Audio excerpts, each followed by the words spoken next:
વરસાદના કારણે સુરત જિલ્લાના ખેડૂતોને આવ્યો રડવાનો વારો। ફરી એક વખત વરસાદે ખેડૂતોને કર્યા પાયમાલ। થોડા દિવસ અગાઉ વરસેલા વરસાદ બાદ ડાંગરના જે પાકને ખેડૂતો સૂકવવાનો પ્રયાસ કરી રહ્યા હતા, એ જ ડાંગરના પાક ઉપર વરસાદ વરસતા ફરી પલળી ગયો।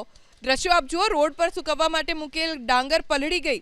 આ દ્રશ્યો ઓલપાડ તાલુકાના કીમ સહિતના ગ્રામ્ય વિસ્તારોના છે। માવઠાના કારણે ખેતર અને રસ્તાઓ પર પાણી ભરાતા ખેડૂતો ડાંગરનો પાક સૂકવવા માટે ડબલ મજૂરી ખર્ચીને રોડ પર લાવ્યા, પરંતુ આજે વરસેલા વરસાદથી એ ડાંગરનો પાક પણ પલળી ગયો। સૂકવેલા ડાંગરનો પાક ફરીવાર પલળી જતા ખેડૂતોને મોટા પ્રમાણમાં નુકસાન થયું છે। તો બીજી તરફ વરસાદના કારણે અને આગામી દિવસોમાં ભારે વરસાદની આગાહીના પગલે ખેડૂતો પાક લઈને યાર્ડમાં જમા કરાવવા પહોંચી રહ્યા છે।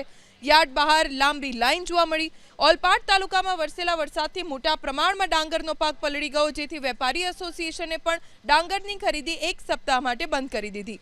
ત્યારે ખેતી વિસ્તરણ અધિકારી મુજબ ખેડૂતોના ડાંગરના પાકને નુકસાન થયું છે, તેમનો સર્વે કરી તેનો રિપોર્ટ તૈયાર કરવાની કામગીરી ટૂંક સમયમાં શરૂ થશે।